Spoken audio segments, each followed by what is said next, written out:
I walked in on my wife practicing her apology face in the bathroom mirror. I'm not kidding. Real tears, exaggerated sniffles, the whole act. Except she wasn't crying. She was rehearsing. And not just any apology. This one was meant for me. For the man she'd just blown up with a betrayal so precise it felt surgical. Now here's the part where most people would have stormed in, thrown something dramatic, maybe yelled, "How could you?" But me? I stood frozen behind the doorframe like a tourist watching a car crash in slow motion. I hadn't even had time to digest the text messages I found 30 minutes earlier from a guy saved in her phone as Yoga Linda. Yeah, Linda. I'm Eric, by the way, 33, CPA, collector of unused gym memberships, and now apparently emotional shrapnel. My wife, Tessa, 32, ambitious, gorgeous, great at public crying, had been cheating on me for at least 6 months. Not just with anyone, but with her coworker Chad. Of course it's Chad. Every woman's downfall is either a man named Chad or a dog named Max, and I wasn't lucky enough to be dealing with the dog. So when I finally walked into that bathroom, she blinked those practiced tears at me like a malfunctioning Disney animatronic, and she said it, the line, the one every cheater pulls out like it's scripted in their DNA. It didn't mean anything. But here's the kicker. I didn't leave. Not right away. I didn't scream or throw my wedding ring in the toilet or key her car. I just stood there and asked one question. Why are you still crying when you already knew you were going to break me? Her answer? Let's just say it wasn't anything I expected, and it changed everything. You're not ready for what came next, but buckle up, because neither was I. She blinked, startled, like she'd been caught rehearsing for an award she didn't even know she was nominated for. Her mouth opened, then closed, then opened again like her brain had short-circuited mid-lie. I think she expected me to be angry, maybe start throwing shampoo bottles or demand names and dates. But no, I just stood there, waiting, giving her enough rope to hang herself or build a bridge back to me. She chose the rope. Eric, she started, using my name like it was a magic word that could rewind the last 30 seconds. Please, you have to understand, I was confused. I wasn't myself. Chad and I, it just happened. Oh, Chad and I, it just happened. Like a tornado just happens, like getting hit by a bus just happens. I don't know what pissed me off more. The fact that she cheated, or the lazy script she was reading from like I was some idiot who hadn't seen this Netflix original drama play out before.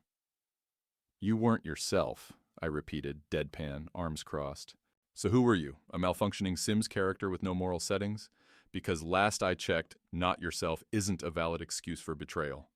She started crying then. Real tears this time, I think. Or maybe she just perfected the technique in the mirror and finally nailed the hydration levels. Either way, the mascara was involved now, and she was suddenly very small on the edge of the tub, hands shaking like a leaf in a guilt storm. I didn't plan it, she sobbed. It was one mistake, just once. We were working late. I was lonely. You were distant. There it was. The classic Uno reverse card. You were distant. As if my spreadsheet addiction and refusal to watch reality dating shows was the reason her panties had wandered 3 office doors down. I should have left. I know. I really should have walked out, thrown a duffel bag over my shoulder, and called it. But here's the problem. Love doesn't come with an emergency exit. It's not a hotel room. It's your whole damn house burning down while you're still inside, wondering if maybe you should try one more time to put out the fire with your bare hands. I didn't say anything. Just walked to the living room, sat on the couch we picked out together 2 years ago, and stared at the wedding photo on the mantel like it was mocking me. She followed a minute later, sat across from me like she was being sentenced. Then she dropped the bomb. I want to fix this, she whispered. I'll do anything. Therapy, honesty, cutting Chad off completely. I'll earn back your trust no matter how long it takes. And just like that, the next chapter of our disaster started, with a promise I didn't believe and a flicker of hope I hated myself for still having. Because here's the thing about betrayal. It doesn't kill love. It just traps it in a cage of doubt. And I wasn't sure yet if I was strong enough to hold the key. But I was about to find out. The first thing I did the next morning was take the sheets off our bed. Not out of some symbolic gesture of cleansing or closure. No, it was because I physically could not lie down on them again without feeling like I was laying on a crime scene. I stared at those twisted, betrayal-stained linens and thought, was it here? Did she come home after one of her late meetings and slide into bed beside me, still carrying the scent of Chad's cologne like some ghost I'd never invited? Yeah, I bleached the mattress. Tessa tiptoed around the apartment like it had become sacred ground, like she was scared touching anything would make it worse. She kept offering to make coffee, to cook breakfast, to exist. Every attempt felt like rubbing salt into a wound that hadn't even begun to scab over. At one point, she asked if I wanted to talk, and I laughed so bitterly I nearly choked on my own spit. Talk? I repeated, standing in the kitchen doorway, arms crossed, still in the same hoodie from last night. What, like adults? Should I thank you first for the spiritual growth opportunity or jump straight to forgiveness before I finish my eggs? She flinched, and I didn't care. I wanted to scream. I wanted to flip the kitchen table and ask her if she moaned louder for Chad than she ever had with me. I wanted to drag every memory we had through the mud just so she'd feel an ounce of the rot she'd planted in my chest. But instead, I stayed quiet. That was my superpower.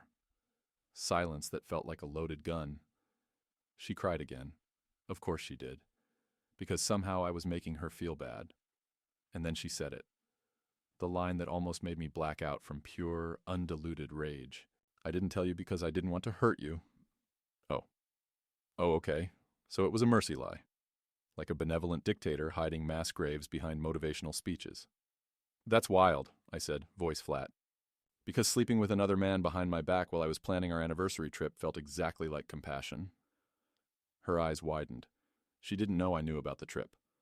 Of course she didn't. She was too busy booking hotel rooms with a man who probably thinks foreplay is flexing in a mirror. The irony? The weekend I was going to surprise her with a getaway, she was canceling on me for a conference. God, I was such a cliché. The clueless husband. The workaholic. The spreadsheet guy who didn't notice his wife's phone started living face down on the nightstand. That night, I slept on the couch. No blanket, no pillow. Just cold leather and the company of 1,000 questions stabbing holes in my brain. And the worst one? Why do I still love her? Because I did. I hated her. I despised her. But I loved her. And that was the most violent part of all. The emotional equivalent of hugging the person who just stabbed you. And I knew, if I didn't figure out what to do soon, that love was going to kill me. The next morning was weird. Like the aftermath of a storm where everything looks calm, but you know the foundation's still cracked underneath. Tessa made coffee, like always. But she placed my mug on the counter like it was a peace offering between two warring nations. I stared at it for a long time, wondering if it was poisoned. Not literally, just poisoned with history like everything else now. We didn't talk much. Just moved around each other like co-workers who'd once had a messy office hookup and now have to share printer space. I finally broke the silence because pretending nothing happened was making me itch inside my own skin. "So what's your plan?" I asked, sitting at the table, hands wrapped around the mug like it might anchor me to the moment. She looked up from her phone. Yes, that phone, the one she used to text Yogalinda, and blinked like the question was in a language she didn't speak. "My plan?" she echoed, voice light, cautious. "For what?" "For earning back trust." "You said you'd do anything, remember?" I said, sipping the coffee, which was somehow perfect. I hated that she still remembered exactly how I liked it. "Oh, yeah, of course. I've actually been looking up therapists this morning," she said quickly, like a student who suddenly remembered there was homework. "I figured we could start with couples counseling, if you're open to it." "Are you going to invite Chad?" I said before I could stop myself, instantly regretting it. Her face crumpled a little, like she was trying not to let my sarcasm sink the ship before we even got a paddle in the water. "No," she whispered. "I've already blocked him. Deleted everything, I swear." I nodded. Cool. Great. Except now I had to decide if I believed her. And that felt like standing in front of a vending machine with your last dollar, not knowing if the chips are going to drop or just get stuck behind the glass. That afternoon, I took a walk, just around the neighborhood, nothing dramatic. I passed the dog park we always said we'd go to if we ever got a dog. The frozen yogurt place where she once dropped her cup and we laughed until our faces hurt. Every step felt like walking through a museum of a marriage that maybe never really existed the way I thought it did. When I got home, she was sitting on the couch, laptop open, a list of therapists on the screen. She looked up like a kid waiting for their report card to be read aloud. "I emailed 3, she said softly. 1 already responded. They have an opening next Thursday." I nodded again, not ready to say okay. Not ready to say anything, really. But I didn't tell her to cancel. That was something. Later that night, we ate dinner together. No big conversation, no emotional fireworks. Just leftover pasta and two people pretending they were still good at this. I asked about work. She asked if my back hurt from the couch. I lied and said no. It wasn't forgiveness. It wasn't healing. It was a truce. And for now, that was the only kind of peace I could stomach. We didn't talk about Chad at the therapist's office. Nope, not once. Because Tessa decided the real issue wasn't the affair, it was my emotional distance, my lack of presence, my tone. The betrayal was just the final straw, according to her, not the actual bomb that turned our marriage into a smoldering crater. And I sat there on that stiff gray couch that probably cost more than my first car, staring at a woman I no longer recognized, listening to her rebrand infidelity as a reaction to my energy. The therapist nodded, scribbled something in a notebook, then asked how that made me feel. Classic. Like I was on some reality show called Emotionally Ambushed Couples Edition. How does it make me feel? I repeated, forcing a laugh that sounded like it had been through a meat grinder. It makes me feel like I'm being mugged in broad daylight while the guy with the knife explains how I made him do it by walking in a rich neighborhood. Tessa looked wounded. Of course she did, because nothing cuts like sarcasm when it's dipped in truth. After the session, we walked to the car in silence. I didn't open her door. She didn't expect me to. She sat in the passenger seat with her arms wrapped around herself like she was freezing, even though it was 70 degrees outside. I'm trying, Eric, she finally said as we pulled out of the parking lot. But I can't do this if you keep using humor as a weapon. No, I said, keeping my eyes on the road. You just don't like it when the jokes are better than your excuses. We didn't speak for the rest of the drive. At home, she went to the bedroom. I stayed in the kitchen, staring at a bottle of wine we were saving for our anniversary. We'd picked it out together at this vineyard 2 hours upstate, the kind of day you remember not because it was special, but because it was simple. The kind of day you think about while someone else is undressing your wife in a hotel bathroom. I opened the wine, drank straight from the bottle, felt nothing. That night, I dreamt I was drowning in our bed. The sheets were waterlogged. The pillows were made of concrete. Tessa was on the shore, yelling something I couldn't hear over the rush of water. I woke up gasping. She wasn't next to me. She was asleep in the guest room again. It hit me then. This wasn't just a marriage with a crack in the wall. This was a house built on sand, and the tide was already coming in. And I hadn't even packed my bags. The next therapy session was less catastrophic. Not a success, but not a crime scene either, which, given our recent track record, felt like a minor miracle. This time, Tessa actually let me talk without turning every sentence into a boomerang that somehow landed in my own back. Progress? I told the therapist I didn't know who I was married to anymore. I said it with a calm voice and a numb face, like I was reciting a weather report instead of admitting my whole identity had slipped out from under me like a pulled rug. Tessa didn't interrupt, she just nodded, slowly, like she finally understood how deep the hole really was. I didn't fall out of love, I said. I fell out of trust, and that's harder to fix. Love's stubborn. Trust? That thing's made of glass and duct tape. The therapist, Andrea, mid-40s, eternally calm, probably dreams in neutral tones, asked us to start a list of safe topics. Stuff we could talk about without triggering a verbal nuclear arms race. We came up with 4, the dog we don't have yet, the weather, classic, movies, and houseplants. So, yes. We officially became that couple, the kind that avoids landmines by discussing spider plants and humidity levels like it's foreplay. After therapy, we got Thai food and ate in the car like teenagers on a high school date. It was weirdly nice. No explosions, no crying, no passive-aggressive stabs between bites of pad thai. She made a joke about how I always order food with 3 chili symbols and then act surprised when it lights my mouth on fire. I laughed. For real. It didn't fix anything, but it felt like we were 2 people again, instead of 2 arguments waiting to happen. Back at home, she sat on the edge of the couch, scrolling through her phone, her new phone, which she insisted I could check any time. I hadn't. Not once. Not because I trusted her again, but because I knew whatever I'd find would rot me from the inside out. and I was already halfway spoiled. "Hey," she said, looking up. "I was thinking we could repaint the guest room. Something lighter, less tense." I raised an eyebrow. "So we're redecorating our problems now?" She smiled weakly. "Or at least giving them better lighting." I shrugged. "Sure, but I'm not touching that weird patch behind the dresser. Pretty sure it's mold and a metaphor."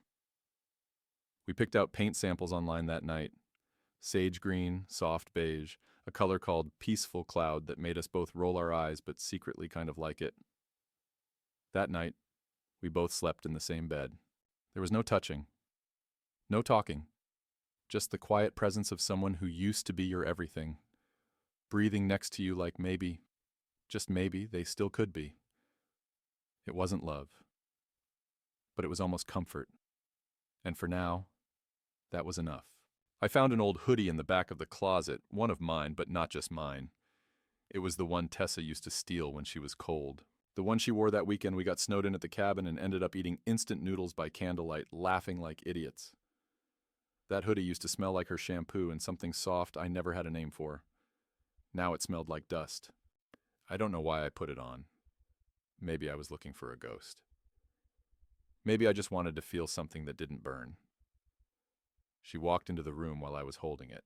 Her eyes landed on the hoodie, then on me, and she froze like I'd caught her in another lie she hadn't told yet. "I used to love that one," she said, voice small. "I almost packed it when I left that night." That night, she meant the night she slept with Chad. The night she came home late, eyes too bright, skin too clean, telling me the meeting ran long. I'd asked if she wanted dinner. She said she was tired and went straight to bed. And I made her tea. "You should have packed it," I said flatly. "Then I'd have known for sure." She looked down, chewing the inside of her cheek like it might stop the guilt from leaking out. "Do you think about it?" I asked. "When you look at me. Do you think about what you did, or do you just hope I've forgotten enough to keep playing house?" Her eyes flicked up. There it was, the guilt, the shame, the whole storm behind her face. She didn't answer right away. Just breathed through her nose like she was trying not to cry. "Every day," she whispered. "There isn't a single moment I don't hate myself for it." "Good," I said. Not because I wanted her to suffer forever, but because I needed it to matter. Because if it didn't wreck her, then what the hell was I even rebuilding? Later that night, I found her crying in the bathroom. Again. But this time she wasn't rehearsing. She didn't see me. She was just sitting on the floor, knees pulled to her chest, sobbing quietly like she was trying not to wake the version of me she'd already buried. I should have walked away, given her space. Let her grieve whatever imaginary world she thought we were still in. But instead, I sat down next to her, didn't touch her, didn't speak, just sat there. Two broken people on cold tile floors, wondering if love could survive this many cracks. She looked at me eventually, eyes red, face raw. "I don't deserve you," she said. "You don't," I agreed, "but I'm still here." And God help me, I didn't know why. Saturday morning smelled like pancakes. That used to be our thing. Me flipping them, her burning the first batch of bacon every single time. I walked into the kitchen half expecting to see smoke and hear her swearing under her breath like clockwork. Instead, she had a spatula in one hand and was actually keeping the bacon alive. "Look who finally read the instructions on the stove," I said, leaning against the doorframe. She glanced back and smiled, timid but real. I figured I'd try not to start the day with an air fryer fire. We ate at the kitchen counter, side by side instead of across from each other. It was small, stupid even, but I noticed it. No barriers, no buffer zone. Just two people sharing food in silence without the weight of 5 tons of emotional shrapnel between them. "I booked another session with Andrea," she said between bites. "I didn't want to assume you'd come, I just need it." I nodded. "I'll come, long as we're not doing any more trust fall metaphors. I barely trust gravity these days."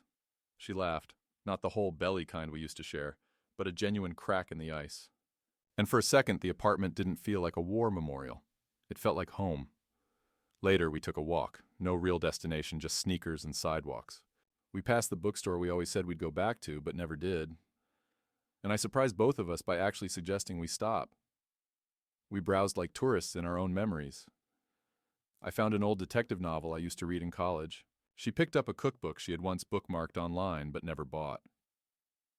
Thinking of a career change? I teased, nodding toward the cover. She grinned. Maybe. Apparently, I'm pretty good at not burning things now. We bought both books. That night, we sat on the couch, not touching but closer than usual, watching some terrible reality show neither of us liked. It was background noise. The real event was the silence that didn't hurt, the kind that felt, dare I say, peaceful. When she fell asleep halfway through the second episode, head gently leaning against the pillow beside me, I didn't move. I didn't replay the betrayal. I didn't analyze her breathing for guilt or lies. I just sat there, listening to the quiet rhythm of someone trying to become better. And for the first time in a long, long while, I didn't feel like a fool for hoping. I just felt tired. But also, maybe, a little less alone. The worst part wasn't the cheating, or the lying, or even the therapy where I basically paid someone to watch my wife talk circles around her guilt like it was a Sudoku puzzle she didn't want to finish. The worst part was what came after we started getting better. That creeping, disgusting suspicion that maybe, just maybe, this second version of our marriage was built entirely on me learning how to tolerate pain in prettier packaging. Because the truth finally broke through one ordinary Tuesday, during laundry of all things. I was sorting socks when I found a hoodie that didn't belong to me. Not mine, not hers, not from the cabin, not from any memory that involved us. It was plain, gray, and definitely a men's hoodie, and it smelled like someone else's detergent. She froze when she saw me holding it, just locked up like her entire nervous system had short-circuited. "Whose is this?" I asked, barely above a whisper. Not angry, just tired, so tired. She opened her mouth, then closed it again, tried to speak, failed again, then finally, It's his from a while ago. I must have missed it when I cleaned everything out." "You must have?" I repeated, each word slicing through what little trust had grown back like a dull butter knife through scar tissue. "I didn't know it was still here," she said quickly. "I swear, I thought I got rid of everything." But things aren't just things when they're relics of betrayal. They're proof. Artifacts. Triggers dressed up as cotton and broken memories. That hoodie wasn't just fabric. It was a time capsule of all the nights she didn't come home early, all the calls she didn't answer, all the questions I was too scared to ask. "Why was it with our stuff?" I asked. She didn't answer that one. Instead, she reached for the hoodie, like she could make it disappear and along with it, everything it represented. I pulled it back, held it up like a piece of evidence in court. "You kept it," I said. "Maybe not on purpose, but you kept it." "I didn't mean to—" "Stop," I cut in. "Just stop. You don't accidentally hold on to something like this. You hold on to it because part of you wasn't ready to let it go." She started crying, saying she was sorry, that it was a stupid mistake, that it didn't mean anything. God, that phrase again. If I hear "it didn't mean anything" one more time, I swear I'll tattoo it on my forehead as a warning label. I didn't yell, I didn't throw anything, I just walked out.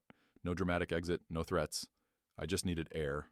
Something that wasn't tainted by the scent of borrowed clothes and broken promises. I drove for hours. Nowhere in particular, just away. I ended up at a gas station outside town, standing under harsh fluorescent lights at 1 a.m., eating stale donuts and wondering how many times you can survive being emotionally flattened before you just stay down. That night I slept in my car, and I realized something brutal. Forgiveness without truth isn't healing. It's just endurance in a nicer font. And I was done enduring. I didn't go home the next day. I didn't text. Didn't call. I just let the silence stretch. Like I was giving her time to rehearse one final monologue. Maybe the truth this time. Or maybe just another version of the same tired apology with the guilt sanded down to something smoother, more digestible. I wasn't hungry for it anymore. I was starving for something real. 3 days passed. On the 4th, I walked through our front door like it wasn't mine anymore. She was sitting on the couch, still in pajamas, mascara smudged like she hadn't bothered pretending everything was fine. A single mug sat on the coffee table, mine. Cold. Waiting. She didn't say anything, just looked at me like someone who'd prepared 1,000 speeches and now couldn't remember a single word. I sat down. Not next to her, just near enough that the silence wouldn't feel like cruelty. "I threw the hoodie out," she said quietly, I should have done it months ago. I nodded. Not because that fixed anything, but because maybe it meant she finally understood it was never about the hoodie. It was about what stayed when everything else fell apart. I don't know if we're going to make it, I said, voice calm even. But I do know I can't keep pretending this didn't break something in me. She nodded too, slowly, like she wasn't hearing it for the first time, but like it finally registered somewhere deeper. I've been thinking about that night, she said. The first one, with him. I closed my eyes. I didn't want the details. I didn't want a scene-by-scene flashback of the worst night of my life narrated by the person who scripted it. But then she said something different. Something worse, in a way. I thought it would make me feel powerful. I thought being wanted by someone else would erase how unseen I felt. But afterward, I just felt disposable. That hit harder than anything else had, because the truth is, we were both broken long before Chad walked in. I just didn't realize how quietly that kind of loneliness can sneak into a house and start rearranging the furniture. I don't hate you, I said. But I'm still angry, and that might take years to leave. I know, she whispered. And I'll wait, even if it never does. I'll wait anyway. We didn't hug, we didn't cry. We just sat there in the wreckage together, not fixing it, just owning it. Like survivors sifting through the aftermath, finding small pieces that still meant something. Maybe we'll rebuild, maybe we won't. But for the first time in months, it didn't feel like I was living someone else's nightmare. It felt like my story again. Ugly, unfinished, honest. And maybe that's the best any of us can ask for.